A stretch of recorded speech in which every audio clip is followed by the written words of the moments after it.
Fala aí pessoal, beleza? Iniciando mais um acompanhamento mensal, vamos falar sobre o Snag 11, o Fiagro da Suno, mais um mês acompanhando este querido Fiagro, é um Fiagro que eu tenho um carinho especial porque, como vocês sabem, eu tenho um carinho muito grande pelo Otaciano, na verdade não é carinho pelo Fiagro, sim pelo Otaciano, que inclusive teve um papel fundamental, ele e a equipe da Suno, né, fundamental na questão da não tributação, né, da manutenção da isenção dos fundos imobiliários e fiagros, né, aí na última semana, né, na questão do grupo de trabalho, tiveram um papel fundamental, entrevistaram o deputado, conversaram e estavam em Brasília também, então foram fundamentais nesse processo e a gente só tem a agradecer. Mas vamos falar sobre o Snag. Mais um mês acompanhando esse Fiagro, maio de 24, relatório. Pessoal, para vocês que estão acompanhando o canal, eu normalmente, até para alinhar as expectativas de vocês, como vocês sabem, eu acompanho praticamente 70, quase 70 ativos aqui no canal. E o meu compromisso com vocês é sempre começar os novos, né, a partir do dia 10. Obviamente alguns aparecem no meio aí, que publicam relatórios mais tardios, mas a ideia é sempre começar os novos, né, o mês corrente a partir do dia 10, né, esse é o meu compromisso com vocês, porque tem muita coisa e muito fundo lança os relatórios no final do mês ou no comecinho do mês, então a ideia é fazer sempre até iniciar dia 10 com os relatórios novos, ou seja, até dia 9 ter os relatórios antigos, obviamente que de vez em quando aparecem alguns antigos aí no meio, mas a ideia é sempre trazer a partir do dia 10. Bom, pessoal, aqui os bullet points, né, que eles colocaram, já faz uns 3 meses que eles mudaram o relatório, ficou melhor o relatório, bem informativo, inclusive, distribuição de 10 centavos por cota, bem similar ao que eles vêm mantendo todos os meses, 0,3 centavos de lucro acumulado. Dividend yield caiu bastante, a gente já vai explicar alguns motivos que inclusive eles colocam. O yield médio da carteira 15,32, cota 10,1, patrimonial 10,01, tá no P sobre VP, inclusive fechou em 10,03, se eu não me engano. O Snag, pessoal, é um dos poucos fiagros que não cai do valor patrimonial. Ele é um dos poucos fiagros, tanto ele quanto o... Deixa eu ver outro aqui de cabeça que eu lembro, acho que o CRA 11, se eu não me engano, são fiagros que não caem em valor patrimonial. Isso mostra também como o mercado entende que o fundo ele não tem problemas, né? Então, para não precificá-lo abaixo do valor patrimonial, o Snag dificilmente ele cai do valor patrimonial. E aqui também tem um dos motivos, né, da inadimplência zero, e o perfil da carteira também, como eu sempre venho falando para vocês. Eu vou até voltar a falar nisso nesse vídeo. Durante o mês a gestão adquiriu 1,5 milhão, né, na verdade tá errado aqui, milhão, em ativos compromissados para otimizar a remuneração do caixa disponível. Aqui vai a minha crítica ao Snag, a gestão, que inclusive eu até depois vou mandar um e-mail pro Otaciano para ver se eles... Porque o Otaciano sempre foi muito acessível, tudo que a gente pediu eles incluíram, inclusive até a rapidez de trazer os relatórios, né? Que estava demorando 2 meses. E aqui, pessoal, lembra, compromissado é uma maneira de você otimizar, ainda mais quando o fundo é praticamente CDI, eu não vejo problema. O Juro 11 fez recentemente aí compromissado, o CDI, né, que é o FIINFRA da Sparta também faz direto compromissado, o CPTS também, mas aqui o ponto que me chamou a atenção, na verdade, não é a execução em si, mas o fato de justificativas e quais são as taxas. Eles não explicaram isso, eu acredito que eles poderiam ter melhorado, embora seja pouco do PL, né, mas eles poderiam explicar isso, vocês vão ver que no relatório não fala mais nada sobre isso, a não ser lá embaixo, lá na composição dos ativos, né? Não só fala se está compromissada, mas não fala qual é a taxa que foi e qual é o tempo também, né? É importante, embora seja pouca coisa, né? Mas é sempre importante a gente ser informado. O fundo chegou a quase 95 mil cotistas, muito importante, um marco pro Snag, registrou 5 milhões de resultado, que dá 10 centavos por cota, IPCA mais 7, um baita de um retorno. A gestão optou por distribuir 10 centavos, o que dá 132% do CDI. Pessoal, a parte de cenário eu vou passar rápido. São informações bem bacanas aqui, então eu até marquei aqui que é o consenso meio de mercado, que a partir de setembro que a taxa de juros americana deve começar a cair. Mas eu vou passar rápido aqui, vamos para a parte do próprio Snag. Aqui é importante que eles colocam aqui, ó, nessa carta gostaríamos de abordar principalmente os motivos que levaram ao ajuste de um patamar de rendimentos do fundo anteriormente estabelecidos em 10,5 centavos e agora para 10 centavos, inclusive, acho que faz uns 2 ou 3 relatórios, ou 2 ou 3 acompanhamentos que eu falei para vocês que a taxa ia cair e caiu. E aqui eles falam que isso é geral, eles citam alguns motivos, né? O primeiro, a queda do CDI. Obviamente, o Snag ele é um ativo vinculado praticamente ao CDI, então todos os fiagros, que a grande maioria também são vinculados ao CDI, com essas quedas que a gente teve, embora parou nos 10,5, isso de fato reduziu comparado ao que estava ano passado, 13,75, então isso ajudou a queda, né? Esse é um dos motivos. Então eles falam que isso aqui não é exclusividade do próprio Snag, eles fazem uma comparação aqui de todos os outros fiagros, né? Então mostram que não tem. Eles falam a diferença de exposição ao CDI na carteira de crédito nos fiagros. Então eles vejam aqui que grande maioria, a não ser esse daqui, que eles não falam qual mas a grande maioria é praticamente CDI. Então todos sofreram com isso, né? Então eles colocam aqui, ó, com isso o Snag e os demais fiagros são concentrados nesse indexador. Além disso, a gestão segue confortável com a carteira do fundo, com a exposição atual ao CDI, na medida que alinha características e dinâmica de lastro das operações. Então, tudo normal, sem problema nenhum. Então, isso já era esperado. Inclusive, ele fez movimentos há 2 meses atrás com a compra do Café 11, né, melhorando a rentabilidade do fundo, passando de 3 para 3,3, se eu não me engano, né, a taxa de carrego macro do fundo, né, a taxa geral, para exatamente prevendo esse tipo de situação. E aí que a gente vê a queda, né, naturalmente é normal isso, inclusive com a questão da queda do CDI. E fim do Sellers Finance.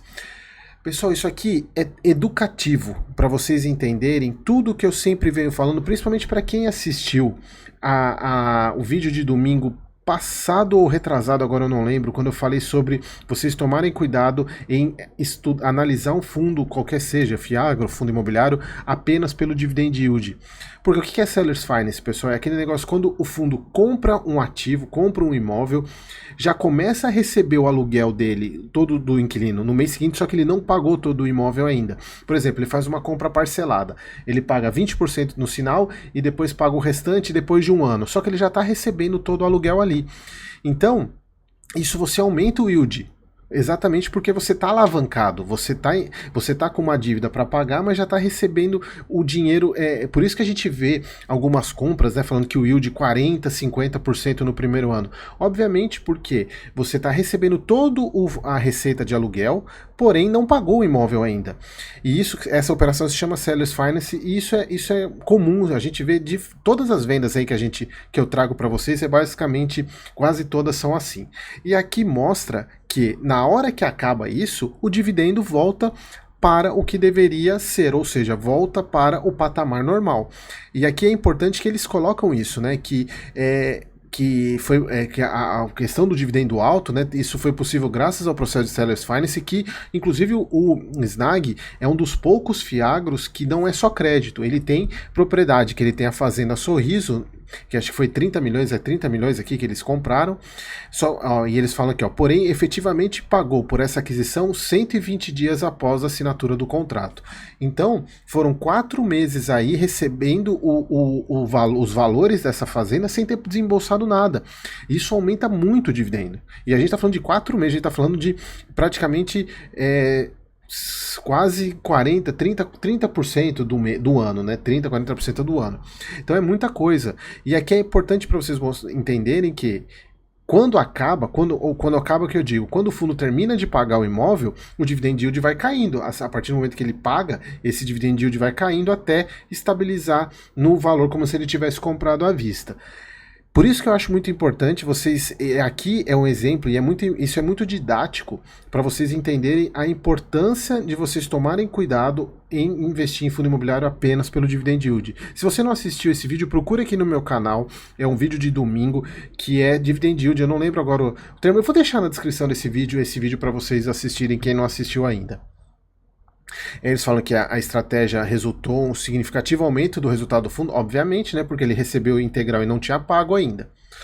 Bom, sobre o fundo agora não tem nada de nenhuma operação nova, né? Então aqui a questão da cotação, performance de indexadores, ele sempre vem muito bem em relação ao CDI, né? Distribuindo acima do CDI, isso que é importante até para justificar a carteira, né? Que mais? Deixa eu ver se tem. Número de cotistas. Lembra que teve essa queda aqui, né? Até o Otaciano explicou na live que a gente fez que essa queda foi muito em função de pessoas que colocaram para alugar. Quando você coloca os seus ativos para alugar e eles são alugados, o ativo sai da sua custódia. Então acaba que para a B3 você deixa de ser cotista, mas você continua sendo. Então ele explicou como sendo esse o fator, mas vejam que ele tem um crescimento constante aí de cotistas e certamente mês que vem, se não for mês que vem, no outro bate 100 mil cotistas. Patrimônio do fundo, tô achando que já vem uma emissão nova aí. O Otaciano tinha falado que provavelmente viria uma emissão para o segundo semestre.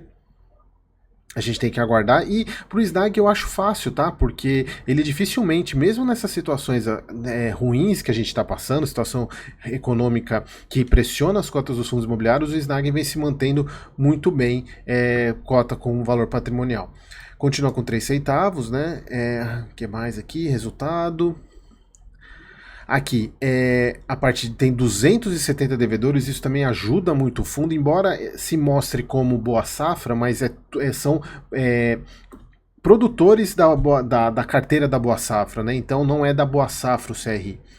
8,13 de yield médio, CDI, e na parte de CDI, né, 3,4, ele tem um pouquinho de IPCA, mas a grande parte é essa daqui, né, CDI mais 3,47, duration de 12,90, isso aqui ajuda muito o fundo a não ter tanta volatilidade. Eu já expliquei várias vezes para vocês isso, né, que duration é o prazo médio que o CRI é pago, né, que devolve a parte do principal do CRI. Quanto mais longo o prazo, obviamente para o fundo é pior, porque ele tem o recurso demora para chegar para ele investir, mas por outro lado deixa ele muito mais seguro, porque não força a outra ponta a pagar, a amortizar muito rápido, né? Então a gente já explicou, eu já expliquei isso várias vezes para vocês, a questão de por isso que muitos fiagros eles têm problemas com duration menor. Você normalmente pega os devedores mais críticos, né? Então esse é o ponto que deixa o SNAG provavelmente nessa posição mais tranquila e mais conservadora. Que aqui, ó, a grande parte dos CRIs pulverizados da Boa Safra, né, que são a maior parte, de praticamente quase 70% do PL, duration de 16 anos, né, então é muita coisa, o que deixa o fundo com essa característica mais conservadora. E aqui a questão das compromissadas, que entrou esse ano, porém tem o yield de 0,35, mas a gente não sabe qual é o prazo, quanto que foi 1,4 do PL, né? Então a gente não sabe qual é a compromissada, o que ele fez aqui. Seria importante trazer, mas é pouca coisa, assim, não afeta tanto, mas eu acho que seria interessante eles trazerem essa informação. Aqui são os imóveis do fundo, né, que a gente já falou, que inclusive agora já terminaram os pagamentos. Exposição por ativos, grande parte para pulverizado, mas quando a gente vai na questão dos devedores, aqui a gente explode, né? Olha só. É muita coisa, né? O mais concentrado é o CRA Ruiskofs, que foi um dos últimos que ele comprou, inclusive ele comprou na emissão, tanto na última emissão, né? O CRA Ruiskofs e o Leitíssimo, bem tranquilo, né? Exposição por devedor, produtores 67%, e aqui que é o ponto que se não fosse essa duration tão alto, deixaria o ativo, o SNAG bem arriscado, mas pelo fato da duration ser longa, você tem tempo, os produtores têm mais tranquilidade para poder pagar a dívida. Exposição, tranquilo, exposição por devedor, média de 0,36% por devedor. Aqui o que eu acho que é fantástico do SNAG, que é a contratação da Serasa Experian para fazer avaliação de risco, é o AgroScore, que eles terceirizam isso, né? Então eles fazem uma análise de probabilidade de inadimplência, maior parte está com menos de 1%, 0,9%, e aqui eles mudaram, né? Agora eles já tem, acho que, base de dados para fazer, porque era mensal, era maio e seria abril. Todos os meses eles iam o mês anterior e o mês corrente. Agora eles estão fazendo com 3 meses, que eu acho que não tem problema nenhum, porque agora eles já tem uma base de dados para poder fazer de 3 meses. A carteira é muito tranquila, o maior risco está aqui, né? 5%, com maior probabilidade de 15%, que 15% ainda é muito baixo, né? Risco de ESG, que são riscos de imagem, riscos socioambientais, e bem tranquilo, né? O baixo risco dele está em 600 pontos, praticamente 80, não mudou muito, aumentou só um pouquinho aqui em relação ao mês passado, acho que aqui era 18 mês passado, se eu não me engano, mas aumentou um pouquinho a coisa. E aqui uma descrição dos ativos. Bom, pessoal, mais um mês acompanhando o nosso Snag aí. Eu vou até mandar uma mensagem para o Tassiano para saber essa questão da compromissada. Acho que eles poderiam ter falado um pouquinho melhor qual é o intuito disso, embora eles tenham falado que é questão de caixa, mas acho que vale a pena até pela quantidade de cotista que tem, né? 100 mil cotistas, é importante falar isso. Beleza, pessoal? Espero vocês no próximo vídeo.